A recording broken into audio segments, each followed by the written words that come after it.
Pero sí, vamos a estar esta noche contando historias de terror. Hay varios temas interesantes que se pueden tratar. Vamos a platicar un poquito de este caso de Mary Flora Bell, que ocurrió por allá por la época de 60, 70 más o menos. Y bueno, su nombre, Mary Flora Bell, que es el nombre usado en los procesos históricos, ya que esta persona actualmente se cree que sigue viva, pero ha sido protegida por Inglaterra y no se sabe su ubicación. Cambió su identidad después de esto. Y bueno, fecha y lugar de nacimiento fue el 26 de mayo de 1957 en la región de Northumberland. Y bueno, esto está en el país de Inglaterra. Y bueno, su entorno familiar y los primeros años por allá de la década de los 60, Mary nació en una familia empobrecida de Scottwood, en Newcastle upon Tyne. Su madre, Elizabeth Betty Bell, apodada a veces en prensa, tenía un historial de dedicarse a la vida galante, por decirlo de alguna manera, al oficio más antiguo del mundo, y pues tenía ausencias frecuentes hacia su entorno familiar.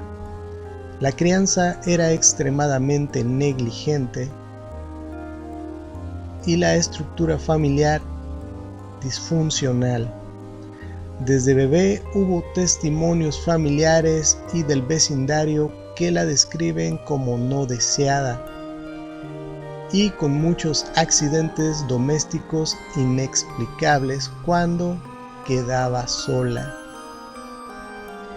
En la infancia mostró conductas agresivas y perturbadoras, episodios de asalto a otros niños, empujones desde las alturas e intentos de estrangulamiento, cambios de humor bruscos y conductas que los compañeros interpretaban como premonitorias de agresión.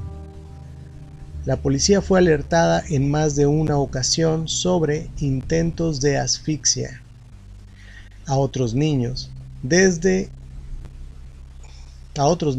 antes de los asesinatos,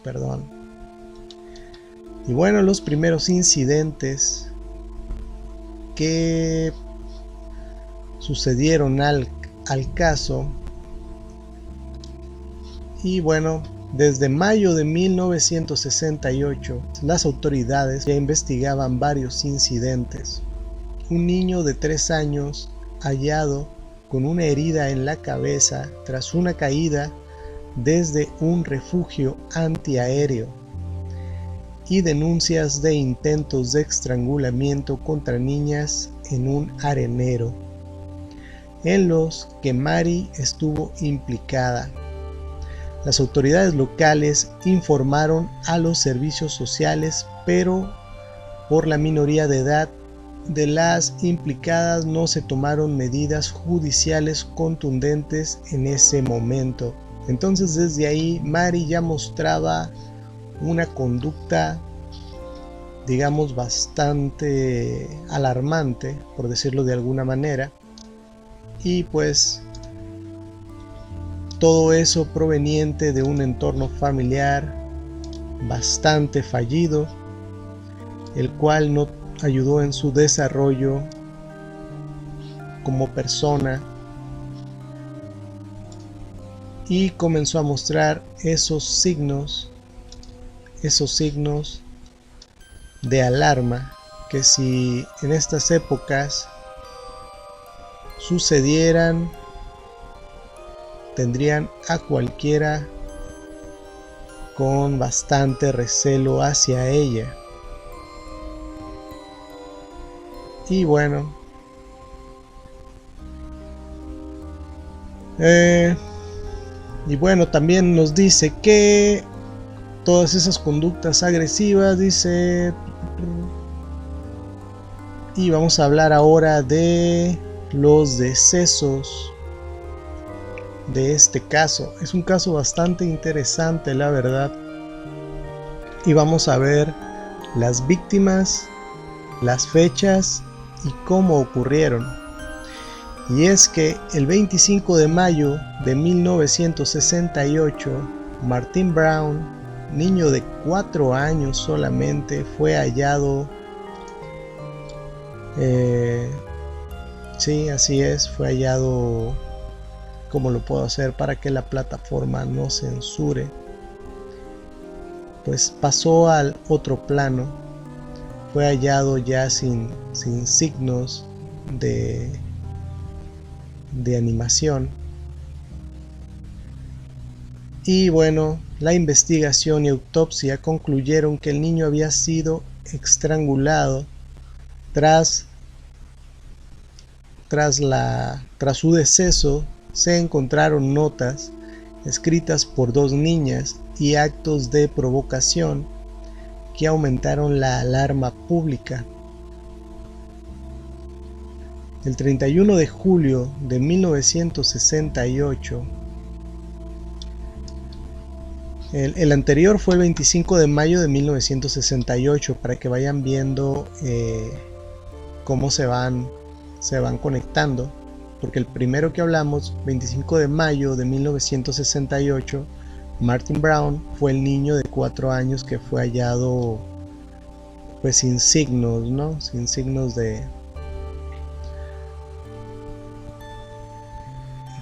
vitales. Y pues la investigación concluyeron que el niño había sido estrangulado, ¿no? Y pues su deceso se encontraron notas escritas por 2 niñas, ¿ok? Y actos de provocación que aumentaron la alarma pública. Ese es el primero. Y el 31 de julio, entonces ahí hablamos de que fue mayo, junio, julio. 3 meses después, un poco más de 3 meses después del mismo año, Brian Howie, niño de 3 años, digamos, se halló su cuerpo en una zona de maleza, terrenos de derribo, zona de maleza o terrenos de derribo donde había escombros. Y bueno, el llamado Tin Lizzie o solares de St. Margaret Road. St. Margaret Road. El cuerpo mostraba signos de asfixia y en el caso de Brian hubo además manipulación del cuerpo. La prensa y los informes forenses describieron un grado de mutilación menor en la zona del cuello y la posición del cuerpo, lo que les dieron a notar cosas extrañas, la forma de su posición y las mutilaciones menores en la zona del cuello. La localización del cuerpo desencadenó una investigación masiva. Y bueno, vamos a recapitular un poquito antes de pasar a la investigación policial. Pero hablamos de que después del primer hecho ocurrido,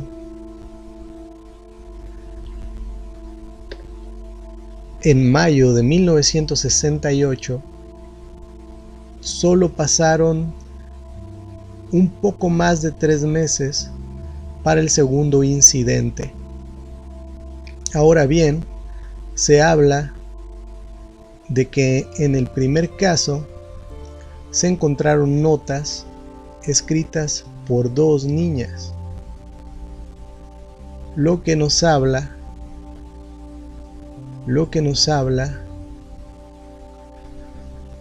de que ya estaban empezando con un patrón en lo que viene siendo su forma de actuar. Y bueno, vamos a ver un momento para continuar. En un momento continuamos con la investigación policial, que bueno, muchas veces deja mucho que desear, ¿verdad?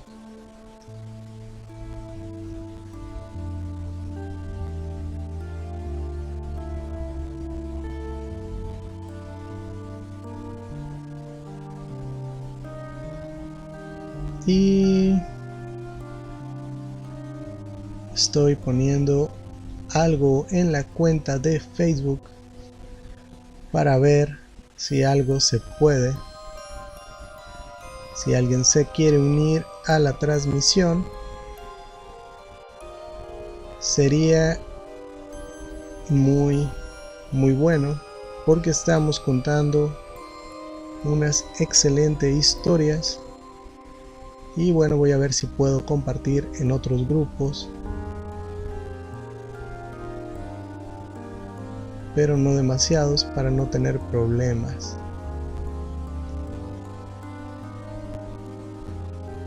Y bueno, vamos a continuar con la parte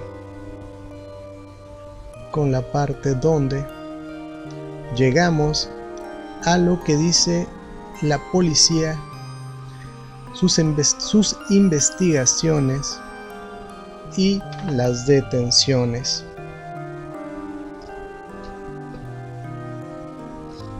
Voy a tomar un poco de agua.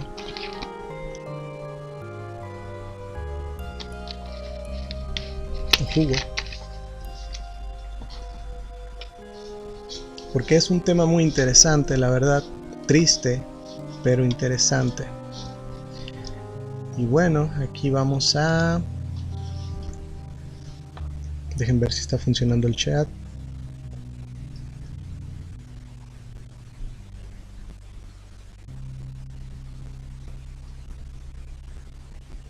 Y está funcionando. Y bueno, la investigación policial y detenciones. Vamos a estar aquí, muy bien.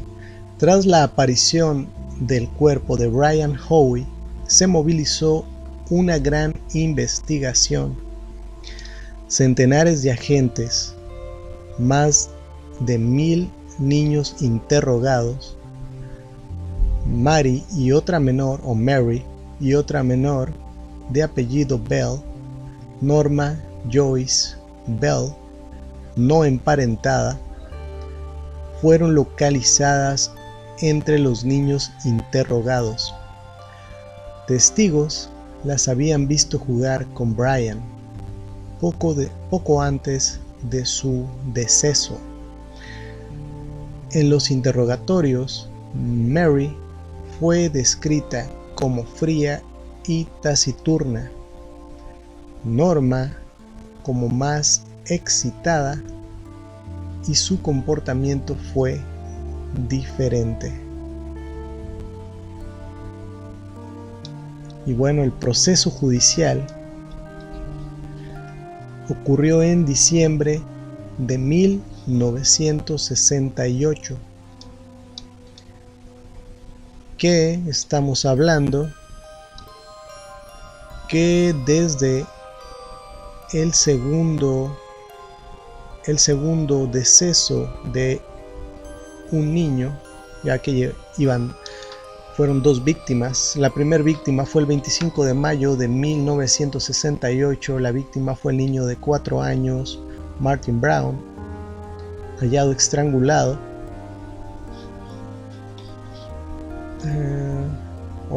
Fue estrangulado. Y el 31 de julio de 1968, la víctima fue Brian Howe, niño de 3 años, donde su cuerpo fue hallado en la maleza y el cuerpo mostraba signos de asfixia.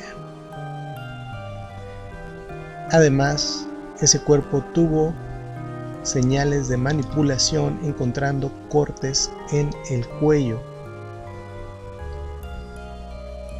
Al empezar el proceso judicial en diciembre de 1968, el juicio fue celebrado en Newcastle Assize.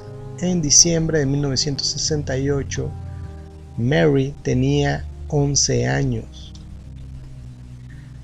Durante el juicio, Norma, la otra muchacha juzgada con ella, tenía 13 años. A pesar de las protestas de las defensas, ya que debemos recordar que eran dos defensas porque eran dos niñas, una de 11, Mary, y su amiga Norma, de 13.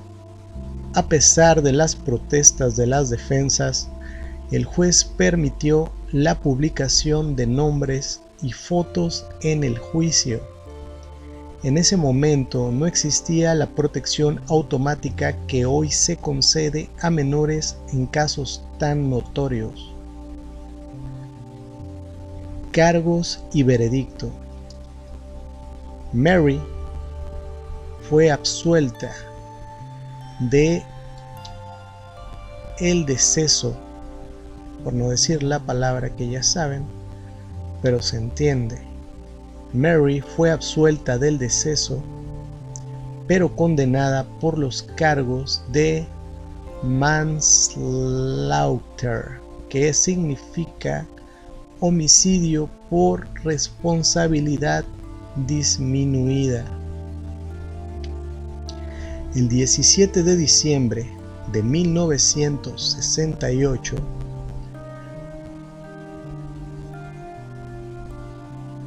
fue absuelta, pero tuvo una condena por homicidio por responsabilidad disminuida. Y bueno, la condena se basó en que los expertos habían diagnosticado, una grave perturbación de la personalidad y se argumentó responsabilidad disminuida. Norma fue absuelta de los cargos. El juez describió a Mary como peligrosa y dictó que fuera detenida.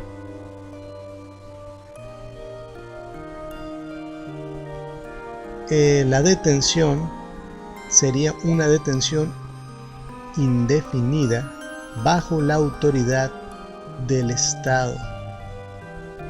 At Her Majesty's pleasure. Detención indefinida bajo la autoridad del Estado.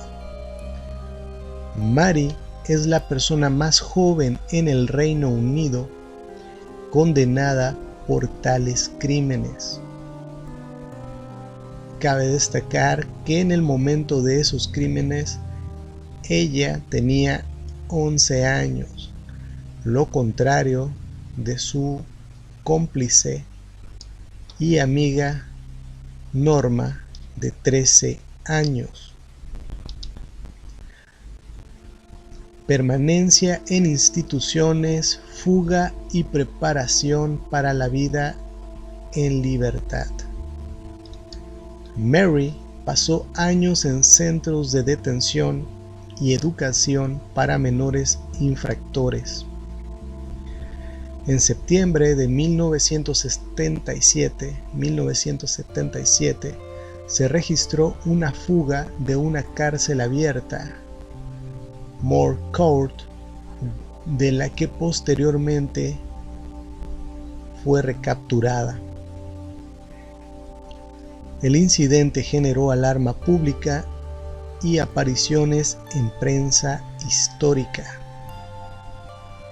En 1979 fue transferida a Ashcombe Grange, una prisión de categoría más abierta, donde recibió formación laboral y trabajó bajo supervisión como parte de su preparación para la reinserción. Trabajó como secretaria y camarera supervisada. Y bueno, su liberación y nueva identidad fue de 1980 en adelante. Liberada en mayo de 1980, tenía 23 años. Vamos a poner una imagen, creo que es esta. Sí, aquí está, miren. Vamos a hacerla un poco más amplia.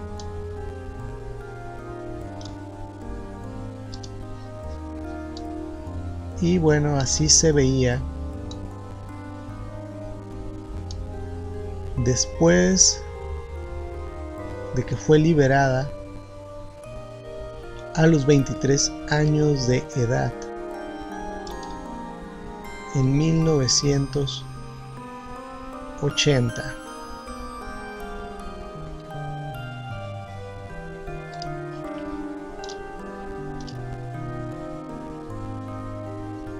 Y bueno, tras cumplir casi 11 años de detención, que no se tomó como la habían absuelto y la habían absuelto porque tenía algunos indicios de problemas de trastorno de la personalidad, y normalmente eso se juzga como que no tienen culpa de sus acciones y que no las podían controlar, por lo tanto no tienen culpa. Pero el juez, al determinar que era una persona peligrosa, decidió buscar una argucia legal para detenerla y la pudieron retener por 11 años y medio. Al salir, fue retranquilizada con una nueva identidad. No sé si sea la palabra correcta, retranquilizada, pero al salir le dieron una nueva identidad. Y protección para iniciar una vida fuera del ojo público. Al haber sido menor en su época del delito y por razones de seguridad personal y de su hija posterior, se le permitió reubicarse bajo otro nombre. Fuentes oficiales indicaron que las autoridades buscaban darle una oportunidad de rehacer su vida. O sea que la liberaron y la protegieron por haber sido menor de edad, ya que tenía 11 años cuando entre ella, Mary y su amiga Norma le arrebataron la vida, la respiración, literalmente fue por asfixia, y otro por ahorcamiento, a dos niños, uno de 4 años y otro de 3 años, 3 meses después de su primera víctima.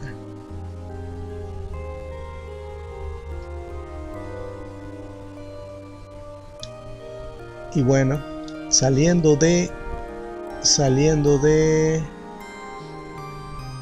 prisión en 1980, con 23 años, después de cumplir 11 años y medio, lo primero que hicieron fue darle otra identidad para que pudiera volver a hacer su vida o a rehacer su vida.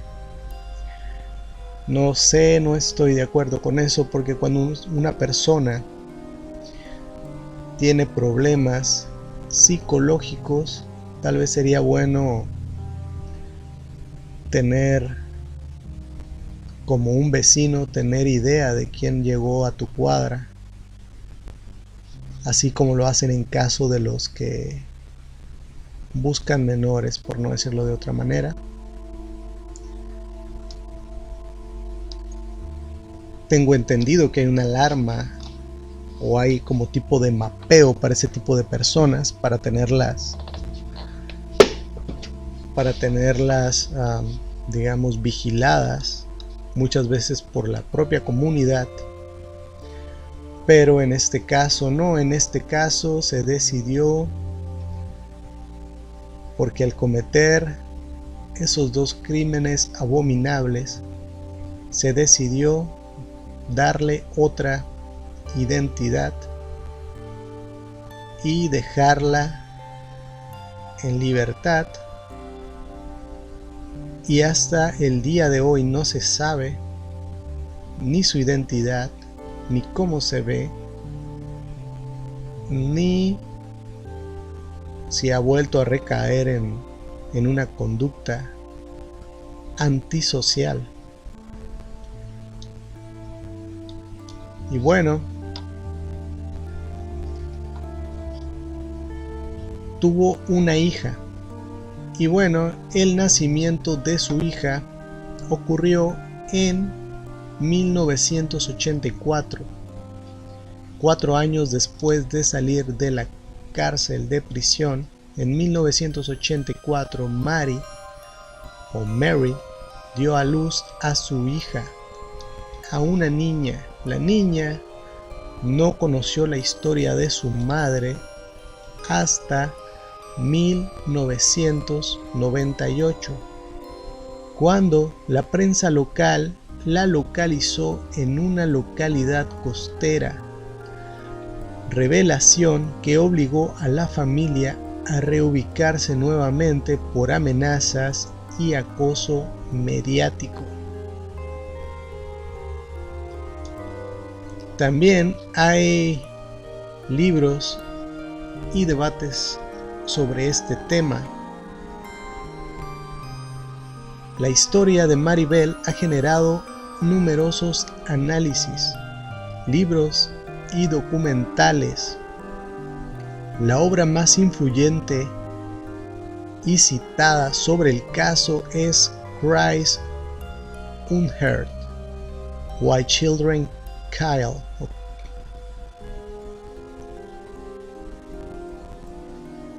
de Gita Sereny. Es un estudio profundo que intenta explicar factores psicosociales. Perdón, dije Kyle, es Kill. Excuse me, mi inglés. Es un estudio profundo que intenta explicar factores psicosociales, abuso infantil y desarrollo de conductas violentas. La exposición de Sereny, junto a reportajes de prensa, alimentó el debate sobre la naturaleza contra la crianza, la responsabilidad penal de niños y la privacidad de quienes han cumplido su condena.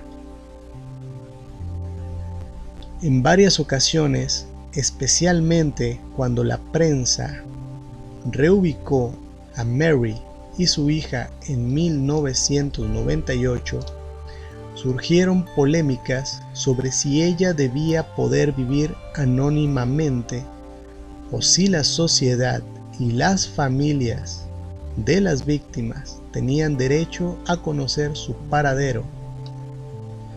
La prensa sensacionalista publicó detalles que condujeron a su reubicación por protección policial. Bueno, las leyes en Inglaterra son muy herméticas sobre este caso.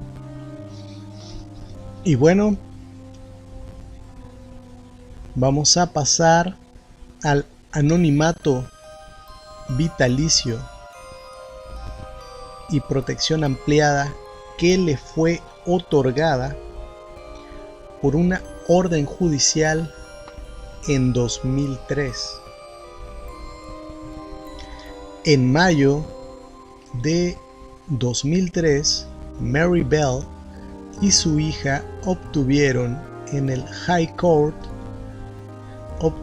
una orden judicial que garantiza la anonimidad de por vida, prohibición de identificarla públicamente.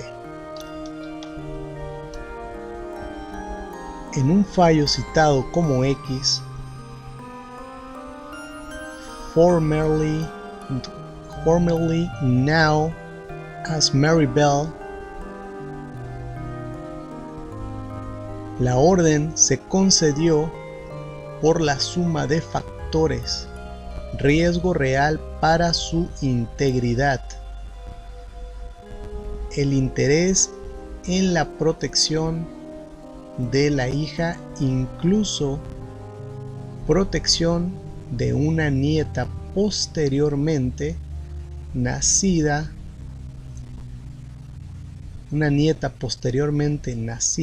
o sea que fueron tres mujeres, eran Mary, su hija y una nieta. La orden se amplió para incluir a la nieta, nacida en 2009.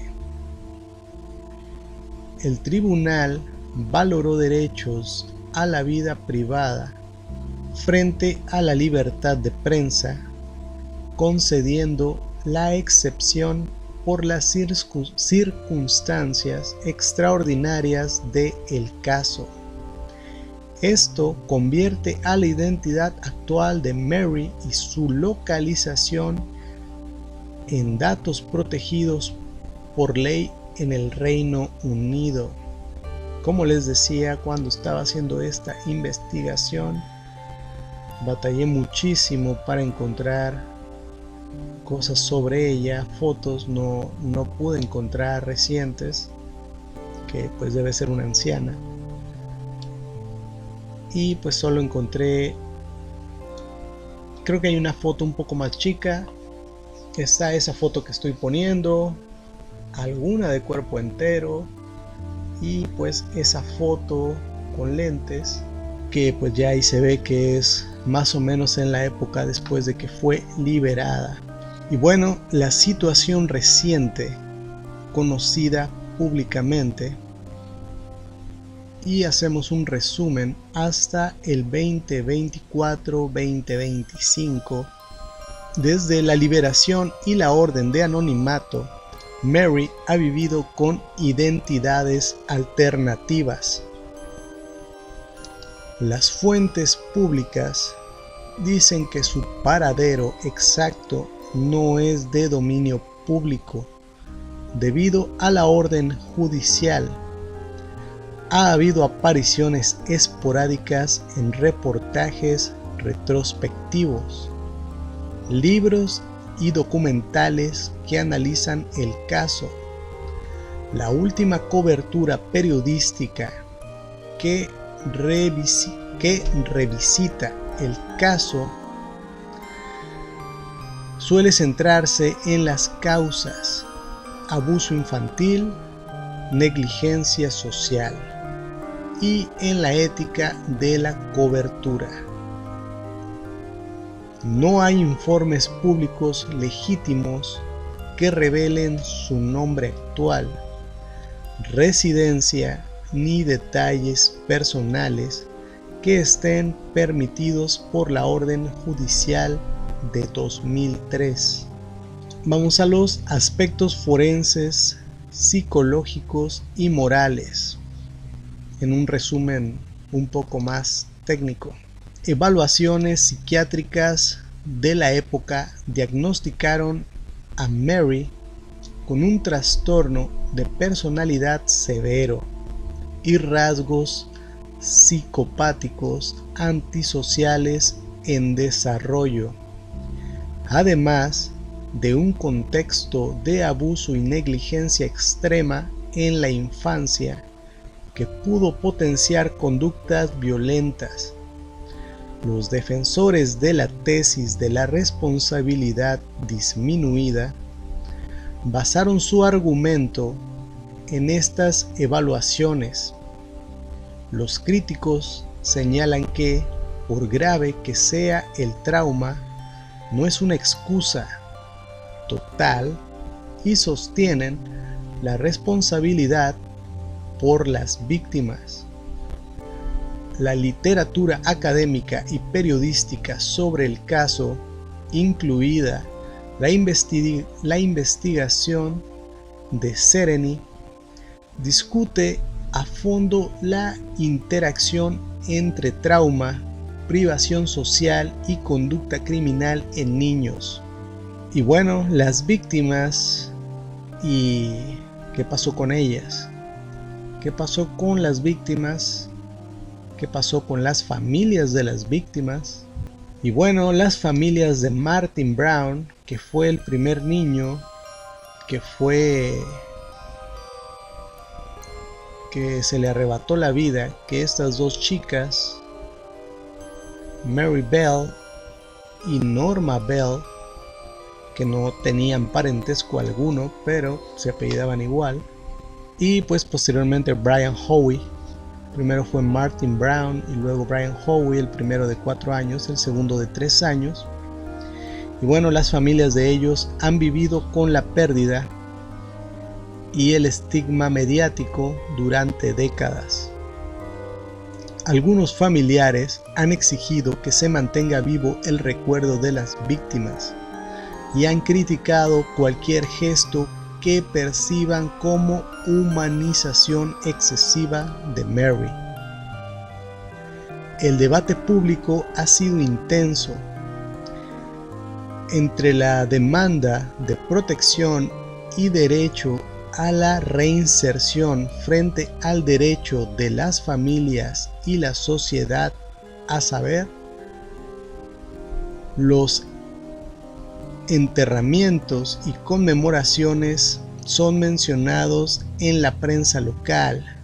Martin fue enterrado en una tumba modesta y hubo actos conmemorativos. Y bueno, una nota importante sobre seguridad legal es que, dado que existe una orden judicial de anonimato de por vida en 2003 que protege a Mary Bell y su descendencia, no se puede buscar la identidad de ella. La puedes buscar, pero no deberías hacerlo, porque si vives en el Reino Unido o incluso fuera de él, puedes tener problemas si buscas acceder a la información de ella, sobre todo si es físicamente. Y bueno, este fue uno de los casos que más me han llamado la atención, porque normalmente cuando hablamos de gente que le ha quitado la vida a otra gente, normalmente sabemos qué pasó con ellos, dónde viven, si están encerrados. Normalmente hay una historia. La mayoría están encerrados o ya no están en este plano. En el caso de Mary Flora Bell, ha sido extrañamente, tal vez podemos decir, solapado por las autoridades inglesas, o se entiende que por ser una menor de edad está bien ocultar dónde está, y con esos rasgos psicopáticos. No es como una persona normal que hizo un daño a otra persona y bueno, digamos que entra en el sistema penitenciario y sale, y bueno, tiene derecho a la reinserción social. Esta persona tiene problemas psicológicos severos, sabiendo que es una psicópata. Tal vez, en mi opinión, debieron de dejar que la gente supiera dónde estaba. El problema es que, pues, tal vez temiendo una posible venganza de parte de los familiares o de la misma sociedad, tuvieron que ocultar su identidad. Y bueno, no sé, ¿ustedes qué opinan? ¿Fue lo correcto ocultar su identidad, darle otra vida, que volviera a empezar, pero aún teniendo esos rasgos psicológicos y psicopáticos?